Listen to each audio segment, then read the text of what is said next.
दोस्तों नमस्कार, आदाब, सत श्री अकाल, अस्सलाम वालेकुम। मैं हूं S.A. बेताब और आप देख रहे हैं समाधान 24। खबर लखनऊ से। समाजवादी पार्टी कार्यालय पर सपा राष्ट्रीय अध्यक्ष अखिलेश यादव ने की प्रेस कॉन्फ्रेंस।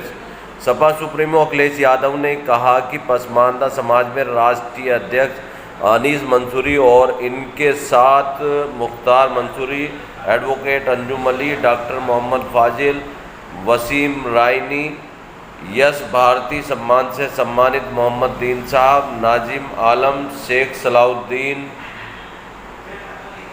सबा परवीन, शादाब कुरैशी, दौलत अली मुंशी सहित पसमानदा समाज से जुड़े हुए तमाम लोगों का मैं धन्यवाद करता हूं। अखिलेश यादव ने पसमानदा समाज के शिष्टमंडल में शामिल लोगों को संबोधित करते हुए कहा कि पसमानदा समाज के सभी सम्मानित प्रतिष्ठित साथी, इसीलिए कह रहे तुमसे, मुख्तार मंसूरी जी, अंजुम अली एडवोकेट जी,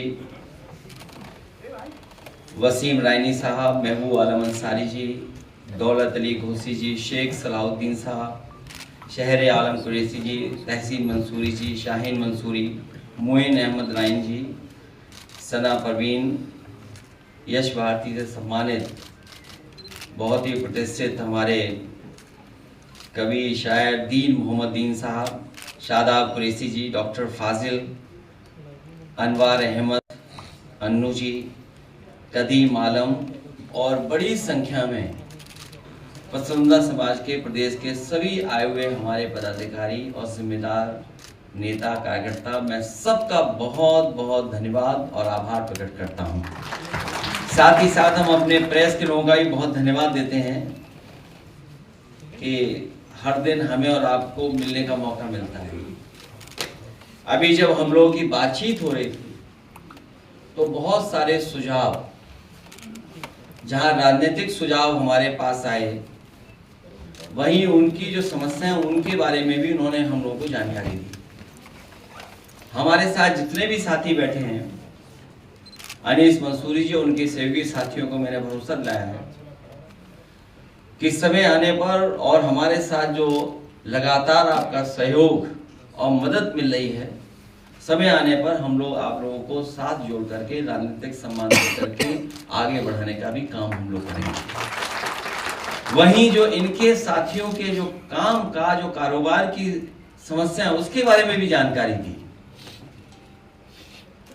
जो आर्थिक समस्याएं हैं हमारे बुनकर, कारीगर और पसमानदा समाज के, अक्सर कम मजदूरी मिलती है उन्हें, जिससे उनकी आर्थिक स्थिति लगातार नीचे जाती है। कम मजदूरी मिलने से, कम आय होने से उनके जीवन स्तर में लगातार कमी हो रही है। अनियमित आय होने से भविष्य की योजना नहीं बना पा रहे हैं। अगर उनकी आय नियमित नहीं है तो भविष्य के बारे में वो कैसे सोचें, भविष्य के बारे में भी कोई योजना नहीं बना पा रहे। बिचौलियों द्वारा लगातार उनका शोषण हो रहा है और इनके कमाई का बड़े पैमाने पर हिस्सा बिचौलियों के हाथ में चला जाता है और वो हमारे बुनकरों के हाथ में या कारीगरों के हाथ में या पसमानदा समाज के हाथ से, उनके हाथ से छिन जाता है। बुनकरों के पास अक्सर पूंजी की कमी होती है, जिससे काम कारोबार बढ़ा नहीं पाते हैं। अगर उनके पास पूंजी हो या इंस्टीट्यूशंस जो हैं, फाइनेंशियल इंस्टीट्यूशंस हैं, उनको सपोर्ट करें तो कारोबार उनका और बड़े पैमाने से बढ़ सकता है। बुनकरों को अपने बनाए कपड़ों के लिए बाजार की अनिश्चितता का सामना करना पड़ता है, जिससे उनकी खरीद फरोख्त और आमदनी पर बुरा असर पड़ता है। जो हम लोगों ने सेंटर्स भी बनाए थे या सरकार की जो संस्थाएं भी हैं, वो उतना सहयोग मदद नहीं कर पा रही जितना उन्हें करना चाहिए, जिसकी वजह से उनके आर्थिक स्थिति का बहुत तरक्की और खुशहाली की ओर नहीं जा पा रहे हैं। आर्थिक समस्याओं का समाधान करने के लिए सरकार और अन्य संगठनों को बुनकरों के लिए विशेष योजनाएं और कार्यक्रम चलाने होंगे, जैसे कि कारोबार बढ़े, प्रदेश की तरक्की और आगे बढ़े। जब हमारे प्रदेश की आर्थिक स्थिति बेहतर होगी तो बड़े पैमाने पे हम लोग रोजगार भी देने में कामयाब होंगे और नौकरी देने में भी कामयाब होंगे। कच्चे माल की समस्या है, बुनकरों को कच्चे माल की अन्न जो उनकी अवेलेबिलिटी नहीं है उसका सामना करना पड़ता है, जिससे उनका काम भी बड़े पैमाने पर प्रभावित होता है। कच्चे माल की क्वालिटी कम होने से बुनकरों के उत्पादों की क्वालिटी में भी प्रभावित होती है, क्योंकि जब रॉ मटेरियल अच्छा नहीं है और सुनने में आ रहा है कि पड़ोसी देश वो भी रॉ मटेरियल में बड़े पैमाने पर कब्जा कर लिया है। जो लोग स्वदेशी नारा दे रहे हैं उनको भी इस तरह सोचना पड़ेगा, उनकी सरकारों को सोचना होगा। बुनकरों को कच्चे माल की सप्लाई चेन में समस्याओं का सामना करना पड़ सकता है, जैसे कि देरी से आपूर्ति के लिए अनियमितताएं, कभी माल मिलना कभी नहीं मिलना, ये भी बहुत संकट बड़े पैमाने पर पैदा हो जाता है बुनकर भाइयों के सामने। इसलिए उनकी समस्याओं के समाधान के लिए समय आने पर हम लोग काम करेंगे। और इन बातों को मैं इसलिए बोल रहा हूं कि हमारी मुख्यमंत्री को समझते नहीं इन बातों को। बाजार की समस्या है, बुनकरों को अपने उत्पादों के लिए डायरेक्ट मार्केट नहीं मिल पाता है। ये जो ऑनलाइन जो नया जमाना आ गया है, ऑनलाइन, इसने भी बड़े पैमाने पर नुकसान पहुंचाया है। बुनकरों को अपने उत्पादों के लिए बाजार तक पहुंच नहीं मिल पाती है, जिससे उनकी बिक्री नहीं हो पाती है और जो बिचौलिया होते हैं वो उसका लाभ उठाते हैं। बुनकरों का अक्सर मदरसा वही बिचौलिया शोषण करते हैं, उनकी कमाई का बड़ा हिस्सा छीन लेते हैं, उनकी आय प्रभावित होती है और बाजार की भी उन्हें समय पे जानकारी नहीं होती, जिसकी वजह से उन्हें जो लाभ मिलना चाहिए वो नहीं मिल पाता है। अभी यही तय किया हम लोगों ने कि उनके और हमारे साथियों के सुझाव आएंगे, उनकी समस्या आएंगी तो उनके समाधान के लिए हम लोग काम करेंगे और एक डॉक्यूमेंट तैयार करेंगे जो आने वाले समय में हमारे समाजवादी पार्टी के मैनिफेस्टो में शामिल होगा।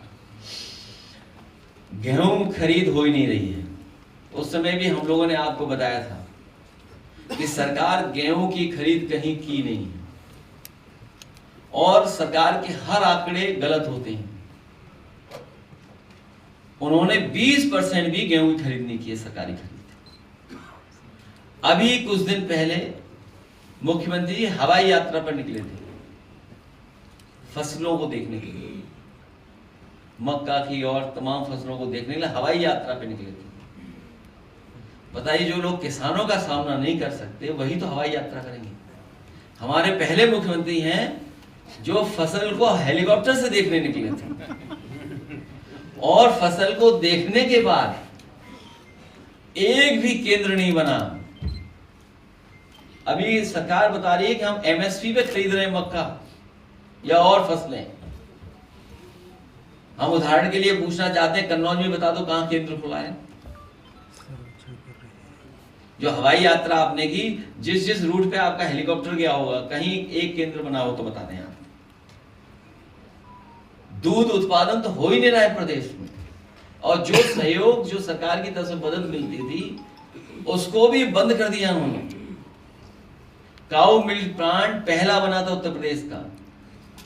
काऊ मिल्क प्लांट के प्रोडक्ट बनाने के लिए काऊ मिल्क प्लांट पहला बना था उत्तर प्रदेश में, वो भी सरकार ने बंद कर दिया। मेले तो बंद कर ही रही है सरकार, ये भी बंद कर रही है। आज हमारे बुनकर भाई आए हैं, जिस तरीके से ये सौहार्द का ताना बाना बुनते रहे हैं, भविष्य में भी वो सौहार्द का ताना बाना बुन करके इस समाज को समाधान 24 को सब्सक्राइब करें।